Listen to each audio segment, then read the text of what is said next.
please don't be shy. If you feel you're going to need a seat, we encourage you to take a chair. Okay.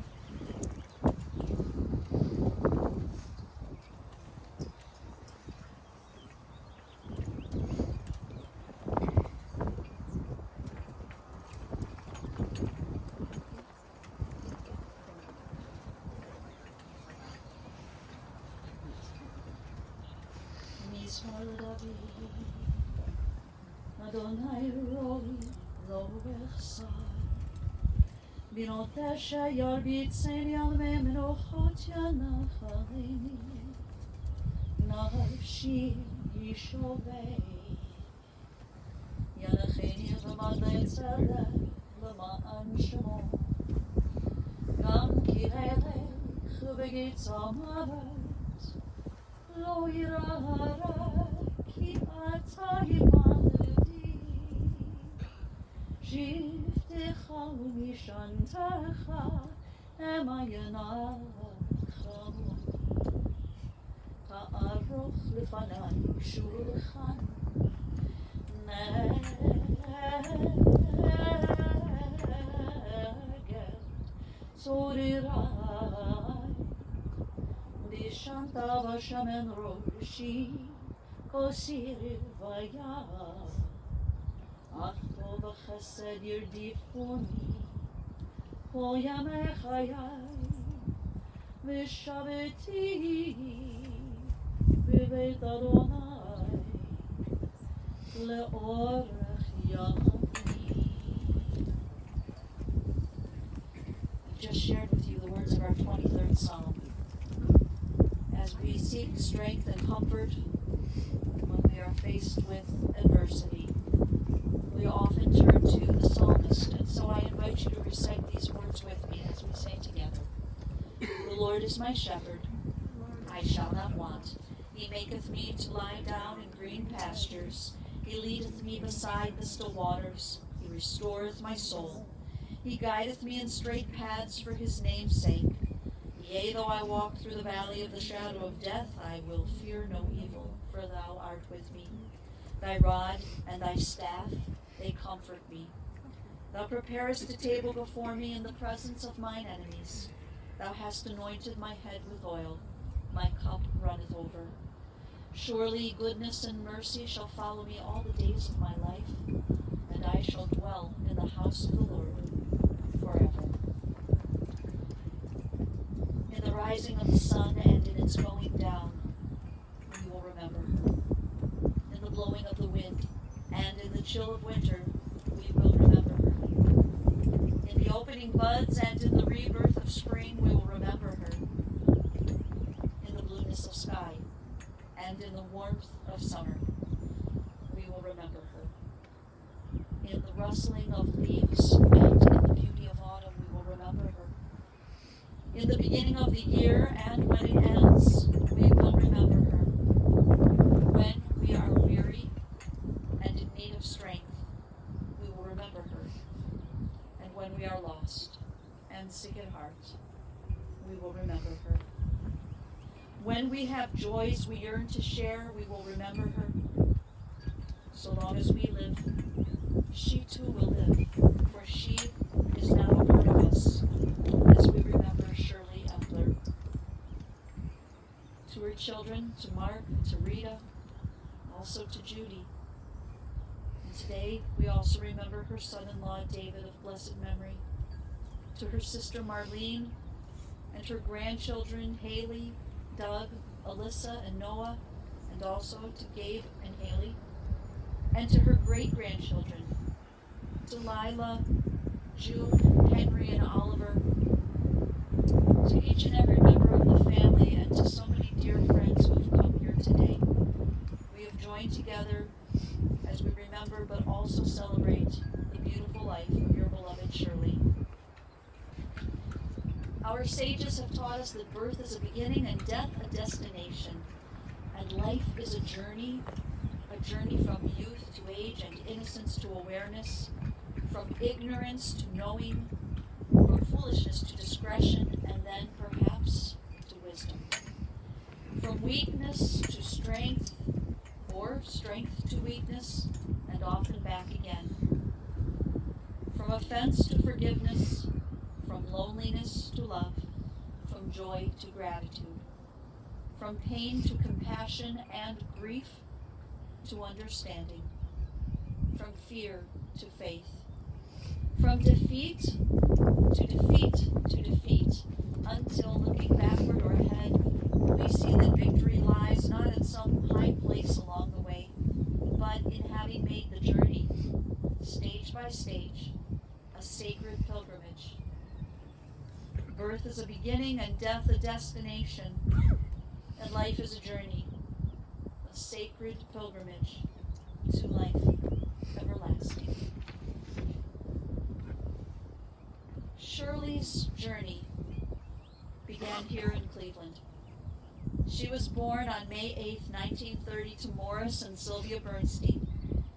And Shirley, along with her sister Marlene, grew up in the historic Glenville-Kinsman neighborhood during some of the most challenging years in our nation's history. Her mother, Sylvia, was a homemaker, and her father, Morris, worked as a postman. It's said that while Morris worked full-time delivering the mail, he also worked on the side in a scrapyard.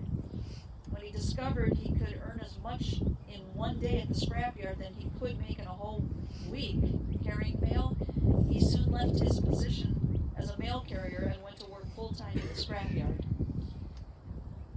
Shirley and Marlene's grandmother, who was from Romania, came to live with them, and she spoke mostly Yiddish.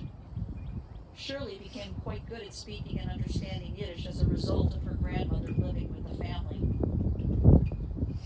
Marlene, yours was a close-knit family. You had joyful times, and you also lived through some very tough times. And the Depression years, lessons that your sister and you learned during these years, these lessons would stay with you both throughout the lifetimes.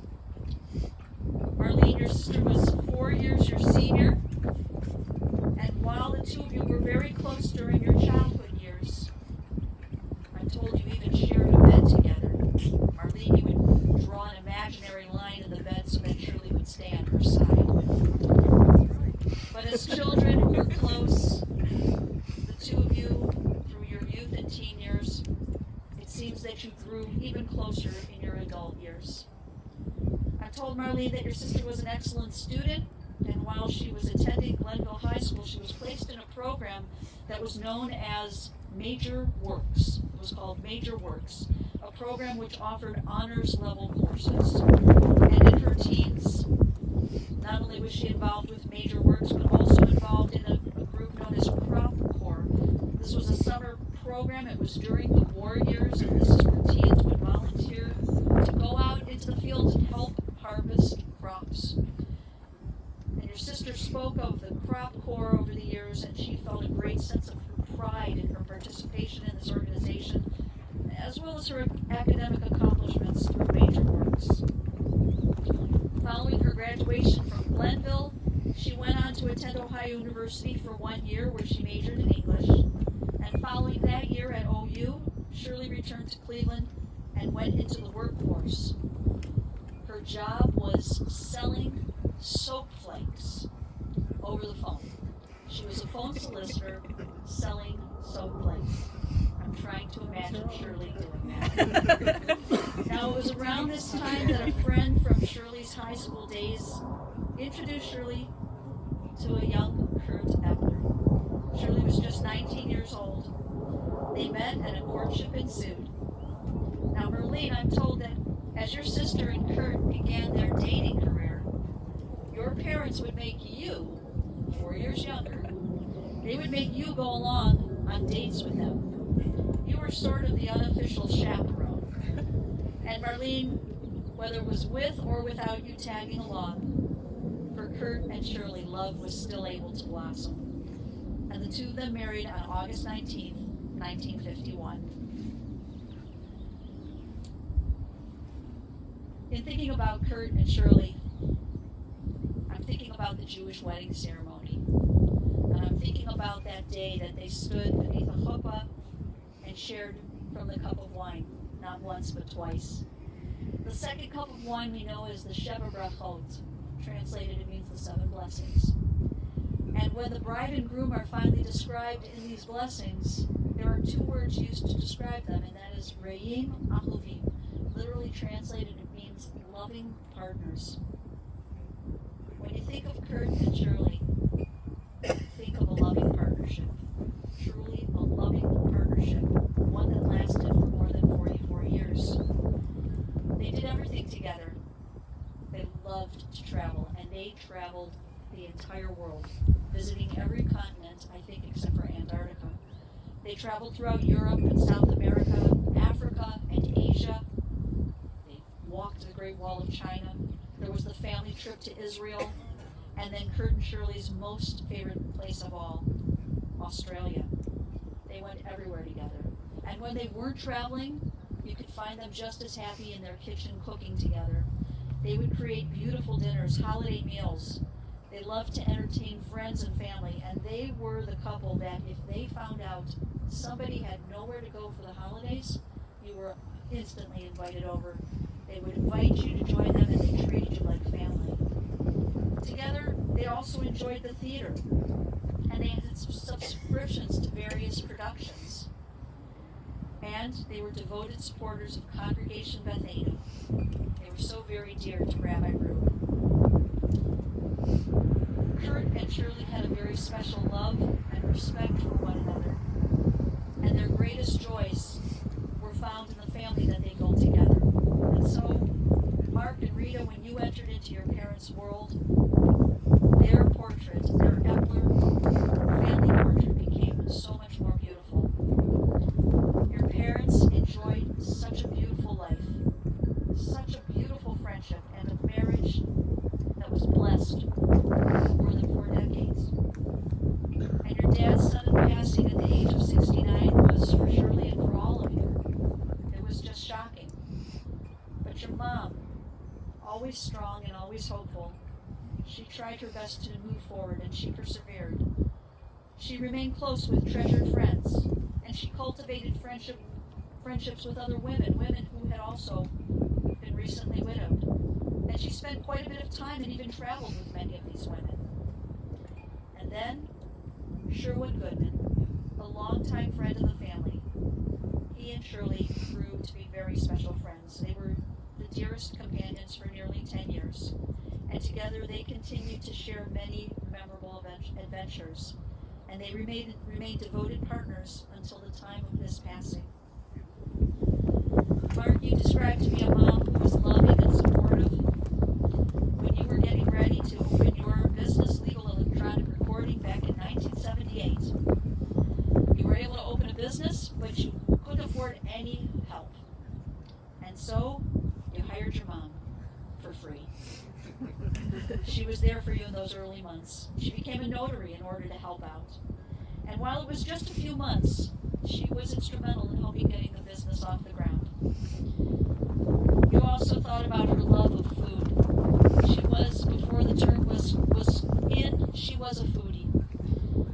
And you said never to get behind her in the buffet line. That was a lesson you learned. But it wasn't because of the amount of food she was placing. It's because she placed things meticulously. Of course, at home, she always presented something so beautiful. But even in a buffet line, she would place things meticulously. It could look so beautiful. She'd make something very simple look even more appetizing, more desirable.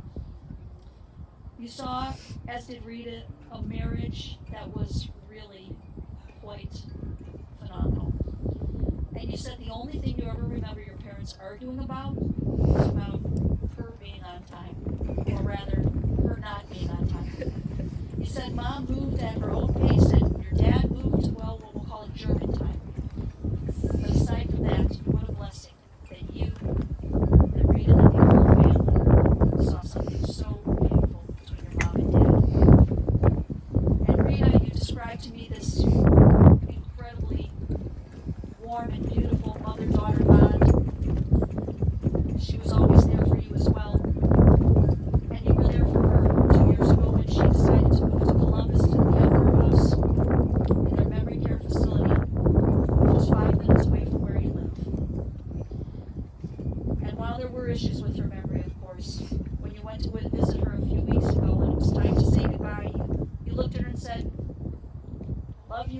Mom? And she said, as clear as day, but you will always come back. She knew it was you, and she knew you would always be back. You described your mom as somebody who was precious and wonderful. You remember her visits to come see you and the kids in Columbus. She'd always make sure to stop at Lax and Mandel before she got on the road to bring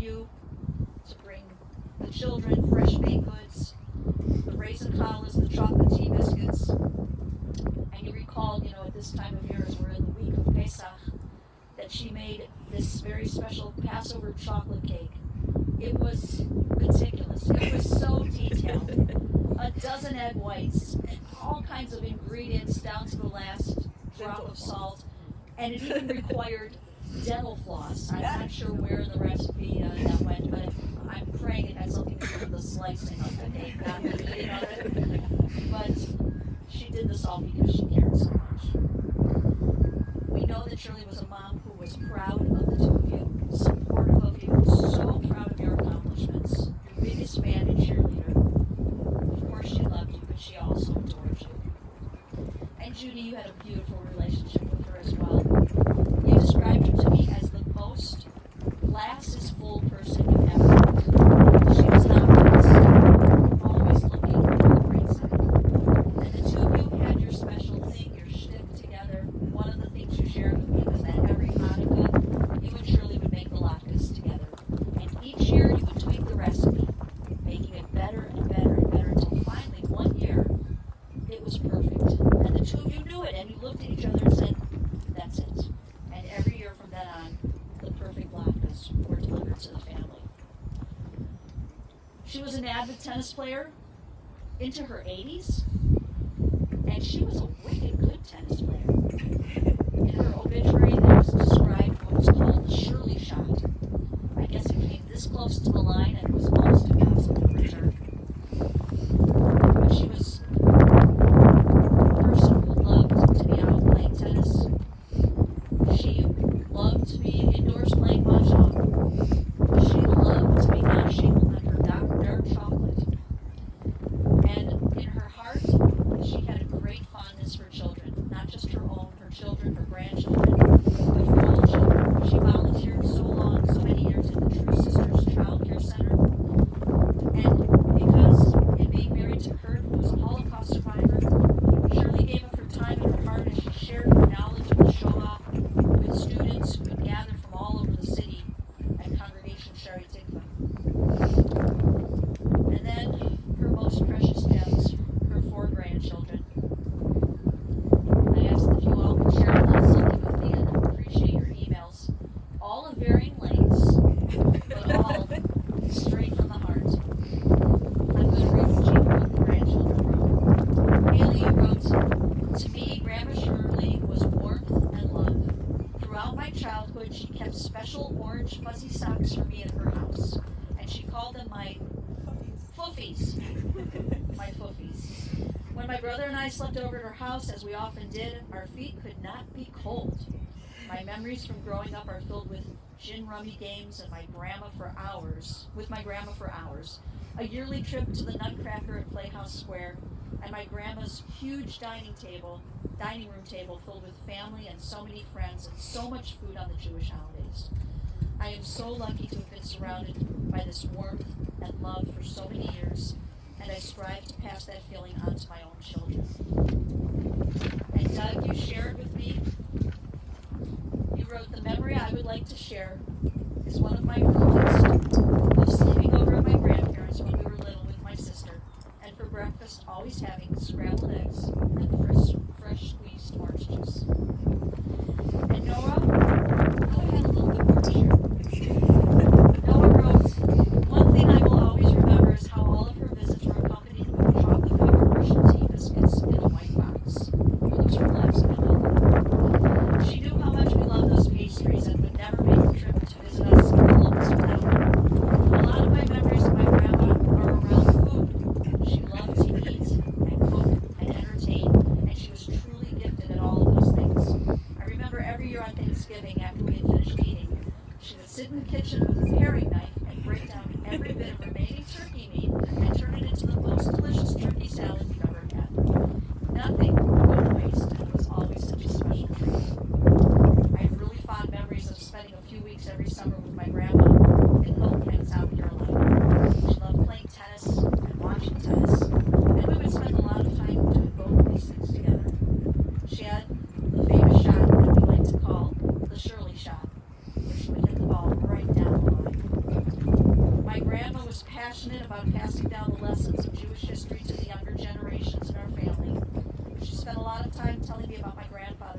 escaping the Holocaust in Germany, which always meant a lot to me because my grandfather passed away right before I was born, and I never got the chance to hear these stories from him. My grandma loved the color purple. We would always call her the Purple Lady because she wore it so much. She was always a stylish and elegant woman, and she had a really wonderful presence. My grandma was an amazing, well-traveled woman. She had been all over the world, and when I was growing up, it often regaled me with stories of faraway places that I could only dream of one day visiting. I think this had a lot of influence on me because it sparked a love of traveling and a romanticism around seeing new places and cultures for me that I have carried with me my whole life. She was a loving and sweet woman who always made me feel special and cared for as her grandson. She will be very missed. Melissa wrote, "How to sum up a woman who was larger than life and impacted so many parts of my life. From her love of cooking and baking to playing tennis, there was never a dull moment with my grandma. She was always there for Grandparents' Day, vacations, and any other school function or sporting event you could think of. She was there cheering us on. She made the family trips to Hilton Head and holidays special. Her stuffed cabbage and Passover chocolate cake always brings back memories and is always comfort in a bowl for me. She always made the holidays special and inclusive for everyone around her, and she lit up the room and brought that warmth. I will always remember being a little girl and watching her doing her nighttime facial routine. I'm not going to make you demonstrate, Melissa. By using her hands in a rolling pin, in a circle type motion. Melissa showed me over there if you happen to catch it. But she would do this nightly facial routine. She said it's hard to explain, but she would do this under her chin to moisturize, and she said it was to keep the skin tight. Did it work? Melissa continues, she wrote, "There are so many more memories I don't know how to sum up, but she will be irreplaceable and incredibly missed." And I think everyone can agree on that. And with these memories, with these words from loving grandchildren, these memories from children and from her sister Marlene, we join with the sages of our people as we declare the words Zichrona Livracha. We pray that the memory of Shirley, the good deeds that she performed here in the land of the living, we pray that these memories will always be for you a blessing and a source of comfort. And to this we say, Amen. Now we've heard many words from everyone's hearts, but at this time, it's my privilege to call in Rita, who shares words from her heart with us as well.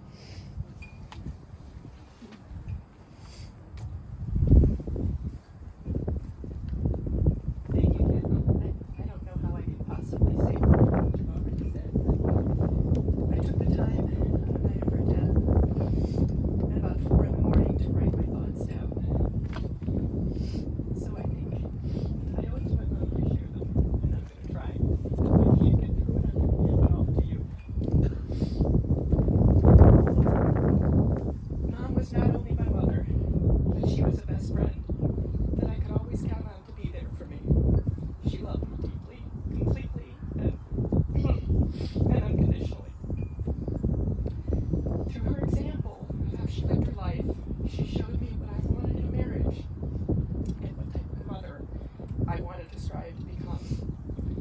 My dad and mom shared a deep love and marriage, as we said, 44 years, until Dad passed way too young at 69. I always said they had a storybook marriage and could picture the two of them still walking, holding hands. My mother was what you would call a traditional stay-at-home mom, and she was there for my brother and I when we got home from school. She would spend her time volunteering, was involved in the synagogue, playing tennis, hosting mahjong games. She would laughingly tell me that she wanted mahjong way too often. People didn't like to play with her because of it. And in fact, when we were cleaning out Mom's house, I found sufficient evidence of an incredible amount of her winnings in quarters and many different small change purses all over the house. She was strong, she was smart, she was incredible. Her instincts and her insights were incredible. I will always have certain momisms that I recall. The one that most frequently comes to mind is if you can't find something, which happened to her very often, go back to the first place you thought it should be and look better.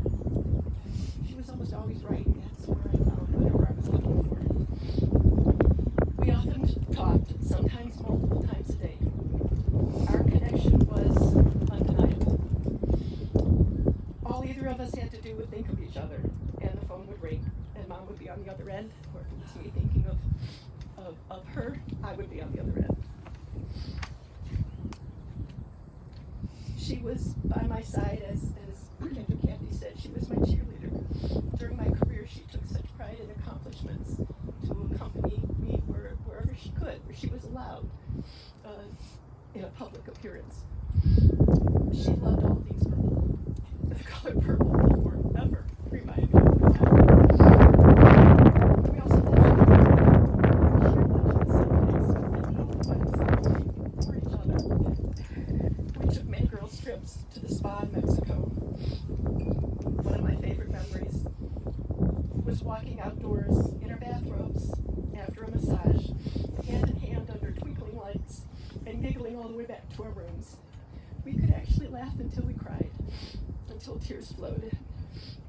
When we were talking about tennis in the spa, one of the other recollections was when Mom wasn't strong enough to walk in the airport, and we had to use a wheelchair to get her onto the plane to go to the spa. She carried her tennis rackets with her nonetheless, and used them. From the time my dad passed, my mom joined our family for all of our vacations, including our annual trips to Hilton Head that the kids have remembered in their comments. Having Mom with us just always made it more fun. Mom loved food, as you've heard. She had a love affair with food. Dark chocolate, hot fudge sundaes from McDonald's. She appreciated fine dining and a good glass of red wine. But Mom had the type of enjoyment of food that made whatever she was eating look amazing. She loved going to synagogue and shared the holidays with our family. She was, as you've heard, the consummate hostess, always having a full table at the holidays while we were growing up. In later years, we were lucky enough to have her share many holidays with my family in our home. Mom always pitched in and made the holidays more special. She loved to travel and did spend the world traveling with my dad after he retired for the last 20 years of his life. They collected art from all over the world, and they displayed it in the beautiful home that my mother made for our family.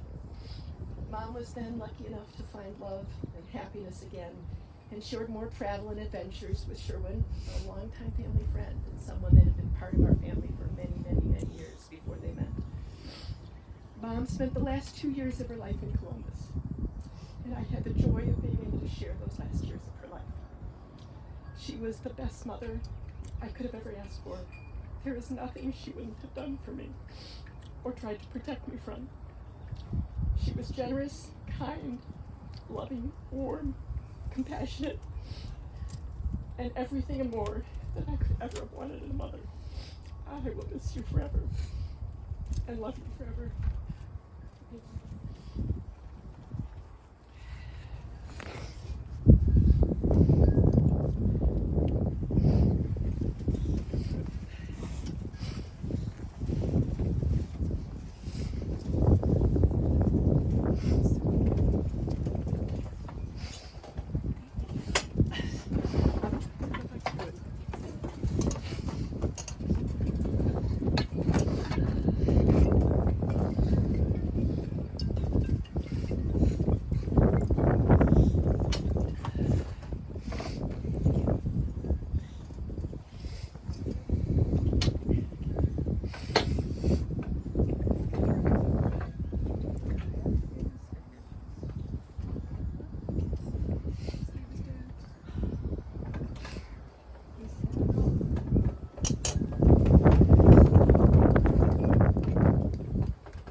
Praised are you, Adonai, our God, creator of the universe, the righteous judge.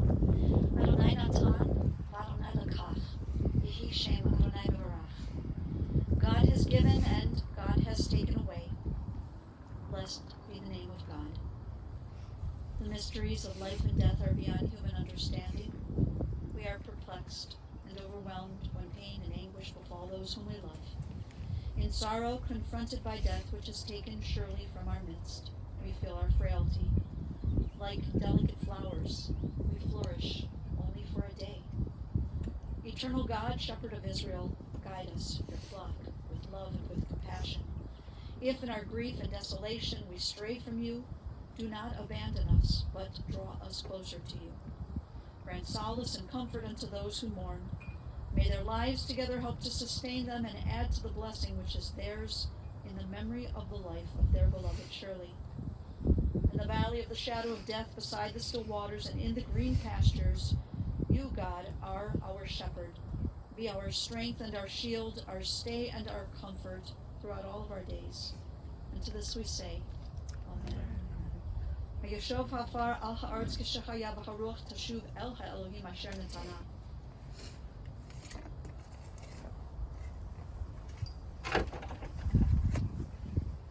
The dust returns to the earth as it was, but the spirit returns unto God who gave it. May the soul of Shirley Eppler be bound up in the bond of life eternal, and send comfort, God, to those who mourn. Grant strength to those whose burden is sorrow. O merciful God, our refuge and Redeemer. And to this we say, Amen. We know that the moment that we're born, we come into this world.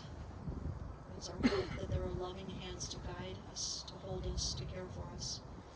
And so, too, our tradition teaches us that when we exit from this world, it should not be done in the hands of strangers, but in the hands of those who knew us, who loved us, and cared for us. So at this time, I want to first invite the members of the family who wish to place earth on the casket to please come forward and do so. I'm not going to take the show. No. Take it in my hands. That's not how we did it with Dad. What? We took a shot. Yeah, I know, but I don't But know. she can do a hand if she wants. So maybe she's gonna do it. She's gonna do it. Right. There ain't time. She's gonna do it.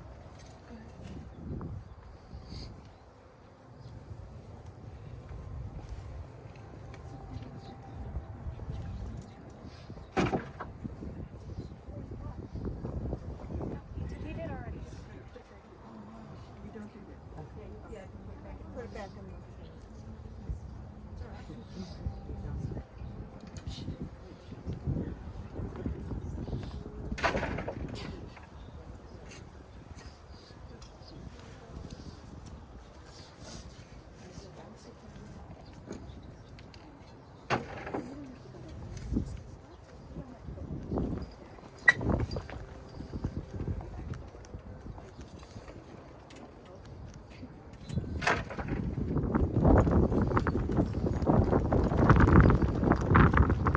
Friends, as we prepare for the closing prayers, I want to just share a few announcements with you.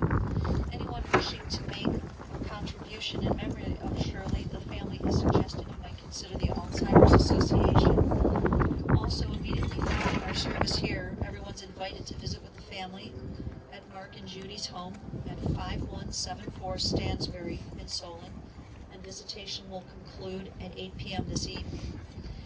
Tomorrow is Yontif, 7th day of Passover, and there's no Shiva on Yontif.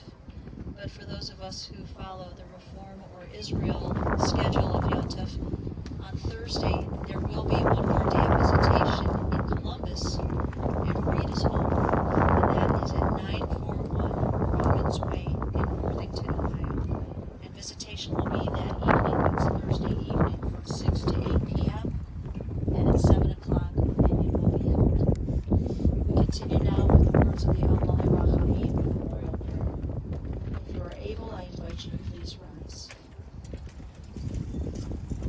Adonai Rachamim, Shochem Bamromi, Amsei Menucha Nechona Tachat Kanfei Hashchina, B'malot Kedoshim U'Torim, Kezoch Hadorakim Hasgirim, Et Nishma Pirenu, Shahalachana Olama Begadet, Tehemerochata, Anaba Harachamimastirecha, Beseter Knafach Adami, Vititzrol, Vitzrorachaya Batishmata, Adonai Punachalata, Betanoach Beshalom, Al Mishkava, Beromar, Amen.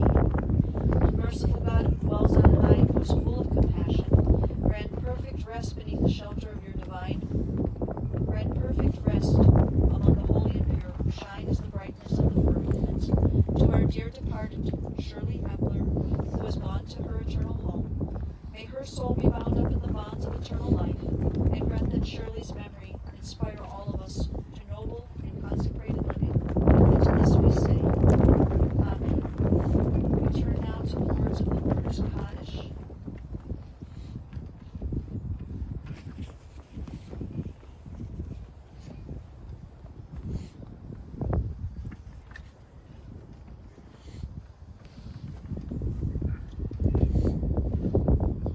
And we recite together.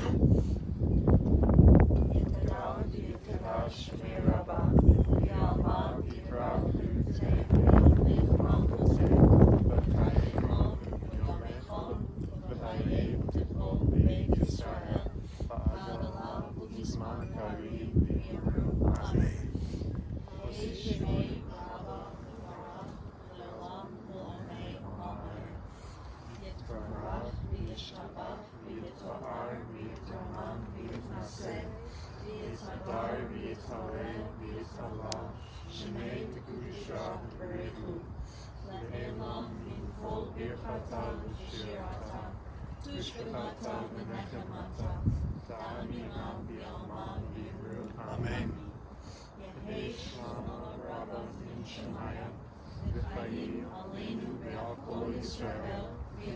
Amen. Say shalom b'nurma, Uya say shalom, Aleinu ve'al Israel. Amen. We pray that God makes peace in a high place, to send peace and comfort to you, mourners,